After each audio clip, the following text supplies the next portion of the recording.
Salut à tous et bienvenue pour cette nouvelle vidéo. Mon nom c'est LJ et sur cette chaîne nous parlons de l'entrepreneuriat, l'investissement à l'étranger et au pays. Nous parlons aussi des boulots lucratifs que vous pouvez faire sans diplôme et avec diplôme et de bien d'autres choses. Alors, dans la vidéo d'aujourd'hui, je vais vous parler du domaine d'avocat, ce que nous aimons très bien appeler cela chez nous, un lawyer. How to become a lawyer. Je vais vous dire toutes les petites astuces de comment est-ce que vous pouvez faire pour devenir avocat, les salaires d'un avocat, le cursus scolaire que vous devez entreprendre et bien d'autres choses. Pour devenir un lawyer, comme on dit ici chez nous, un avocat ou bien une avocate, premièrement, il faut obtenir ta licence, qui est considérée chez nous comme un bachelor degree. Et tu peux obtenir ta licence à n'importe quel domaine. Tu n'as pas généralement besoin de seulement étudier politique. Tu peux obtenir ta licence en maths, en géographie, en art. Tu peux obtenir ta licence dans tous les domaines que tu veux. Mais, une chose que tu dois retenir, c'est que c'est très important d'avoir un très bon GPA. Ça veut dire qu'il faut que tu aies de très fortes notes.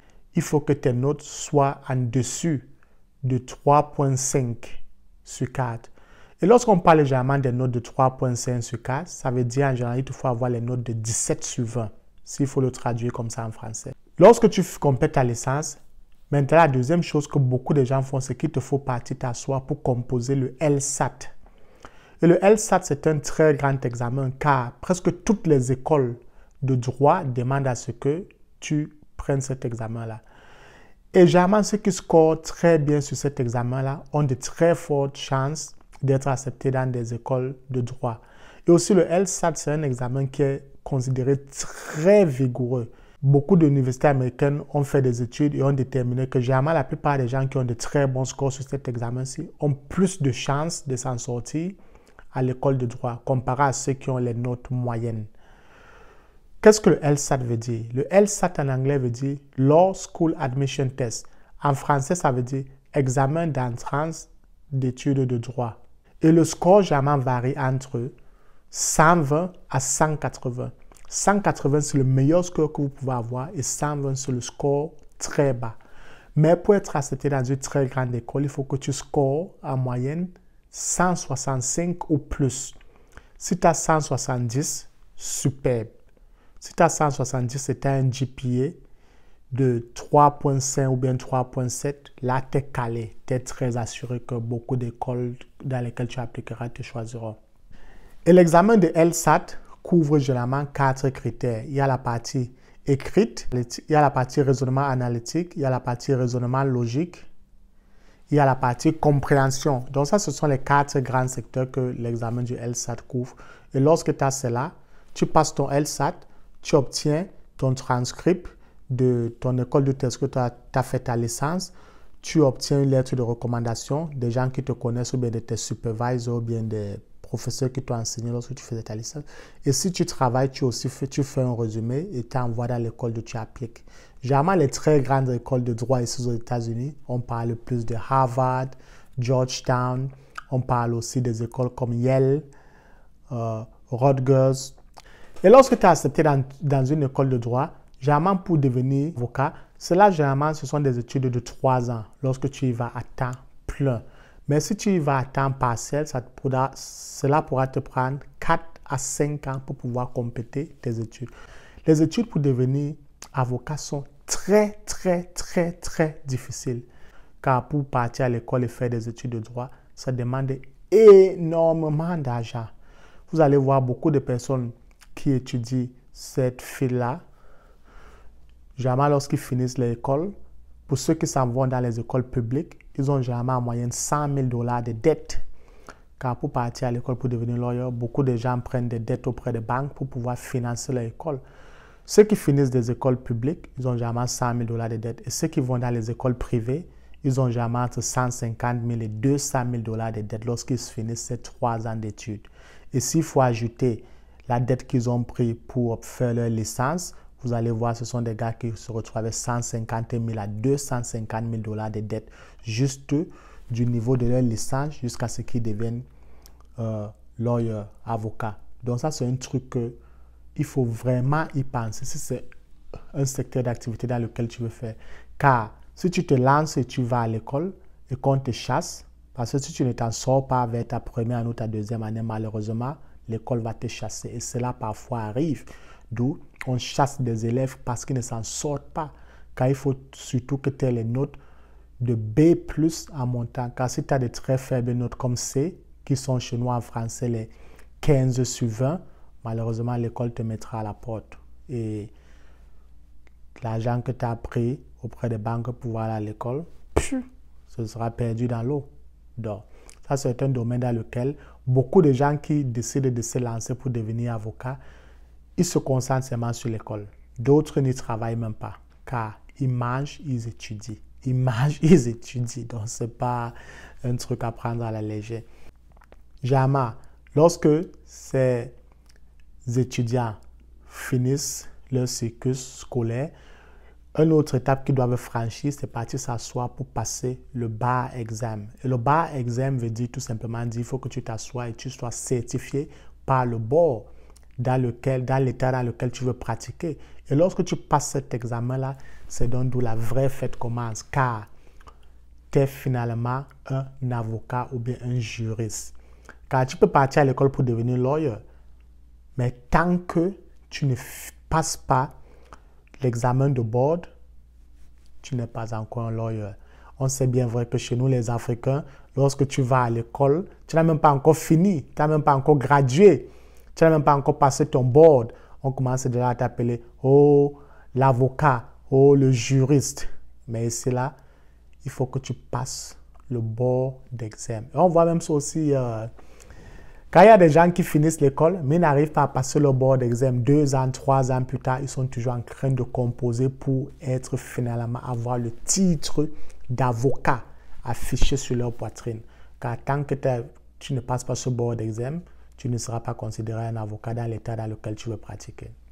Donc ça, c'est la règle. Et lorsque tu passes ton board d'examen, la fête commence et tu peux commencer à travailler pour des entreprises. Tu peux aussi commencer à travailler pour certaines entreprises pendant que tu essaies de passer ton board d'examen, mais malheureusement, ton salaire sera très bas tant que tu n'es pas certifié. Le domaine de la jurisprudence est un domaine très, très vaste.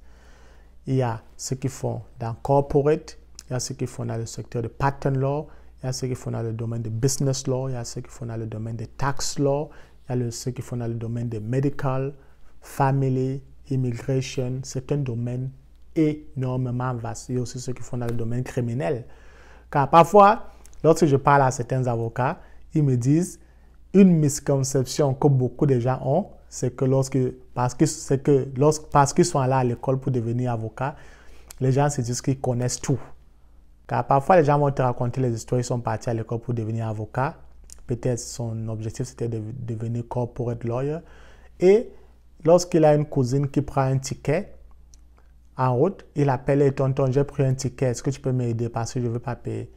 Et parfois, il a dit à sa soeur que non, je ne suis pas spécialisé dans ces secteurs d'activité. Donc, vous allez voir beaucoup d'avocats, ils se spécialisent dans ce secteur d'activité car ils ne connaissent pas toute la loi dans tous les domaines. Ce qui veut dire que si tu as un problème criminel, il faut que tu ailles recruter un avocat qui fait uniquement dans ce secteur d'activité-là. Et lorsqu'il s'agit des salaires, les 2 premières années ou bien les 3 premières années, lorsque les gens finissent l'école pour devenir avocat, ils ne font généralement pas vraiment d'argent. Ça, malheureusement, ils ne font pas énormément d'argent. Et lorsque tu n'as même pas passé ton board exam, le salaire que tu touches est encore très peu. C'est généralement lorsque tu passes ton board exam et que tu as un peu d'expérience que l'argent commence à venir. Maintenant, lorsqu'on parlait d'argent, les secteurs du domaine du droit qui payent le plus, c'est ceux qui font corporate law, donc ce qui veut dire qu'ils représentent les très grandes entreprises, car toute entreprise a besoin des avocats dans leur compagnie pour leur représenter pour différents problèmes. Ça, c'est le premier domaine. Le deuxième domaine qui paye aussi très bien, c'est ce qu'on appelle patent law, car ils représentent aussi des compagnies et ceux qui font dans les licences. Car lorsque vous développez des produits ou bien des objets, il faut que On vous donne un patent, ce qui montre que c'est toi, l'honneur, qui a développé ce produit-là. Donc ça, c'est un domaine aussi qui paye très bien. Un autre domaine aussi qui paye très bien dans le domaine de la loi, c'est le domaine des tax law, car toutes les grandes compagnies aux États-Unis ont des avocats qui les représentent dans le secteur des taxes. Ils travaillent aussi très bien en collaboration avec des comptables, mais ils ont aussi des avocats qui se spécialisent tout simplement dans ce domaine-là de la taxe. Des procureurs aussi se font énormément d'argent.